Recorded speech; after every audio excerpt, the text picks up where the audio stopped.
Okay, so tonight I'm going to talk about a concept that for a while there was pretty difficult for me to understand, but the more my life goes on, the more and more I realize how important it is for all of us to embrace. And that is finding one's happiness within one's self.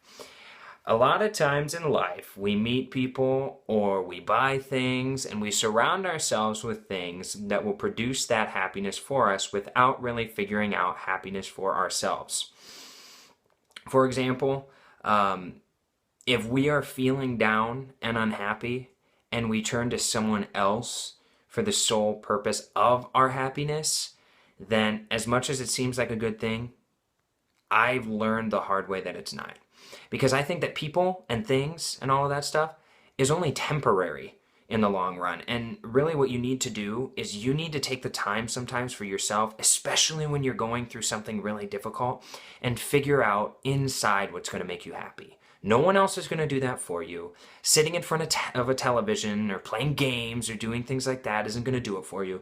You have to figure it out on your own. You have to dissect your life. Sometimes you have to blow up your life and you have to start over.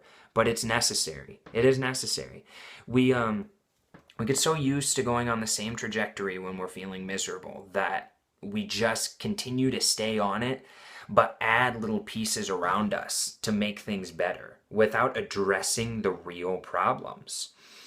The thing about people making you happy is people alone should not be the sole reason you're happy. You should be the sole reason you're happy, and people should just be parts of that happiness, reflections of the happiness. I can promise you in my experience that when I have been in a miserable state of mind, people have lifted me up, and then because I didn't address my problems, I was immediately brought back down again. And it will always happen to you. Sometimes you don't even know that you're addressing your problems. It goes on for so long that I think your body just has this, I don't know, just this self-help system that automatically fixes you. I don't know. It can be weird. Time helps that way too. Time heals all wounds. Oftentimes I don't believe it when I'm going through something, and then once I'm over it, yeah, I immediately remember that saying because I think it's true. But time doesn't heal wounds if you don't take the time to apply yourself to fixing your problems.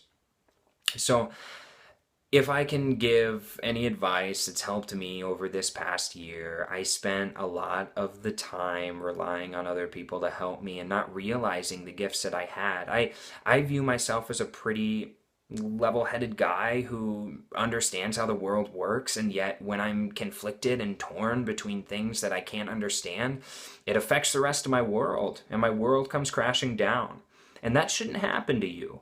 If that's happening to you, then you're not investing your time in things that are important enough. I can promise you the most important thing to invest your time in is yourself.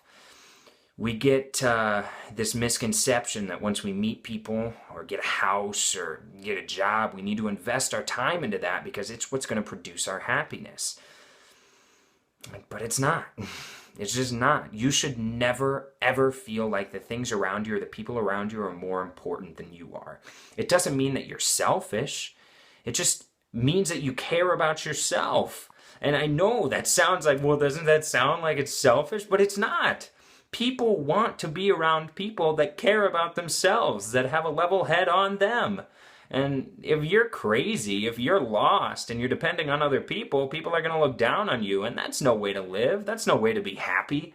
You have to be the strongest person you know, the smartest person, the most loving person. You have to be the best version of yourself, and people will love and respect you for it. And that's what will bring you happiness, genuine happiness. So if anybody's going through anything right now, if anybody feels like they need to try more in their relationship or put more effort in at work, I know I use the same examples a lot, but these are the things that usually fluctuate your emotions the most. Relationships, work, school, I mean, those can take a toll. But if anybody's going through those things, I want you to, instead of addressing the problem with whoever it may be, address it with yourself first. Figure out what you're doing to cause it and how you can fix it and make it better. Because once you start being happier with where you're at, then everything else will fall into place. I hope you guys all have a good night, and I'll talk to you tomorrow.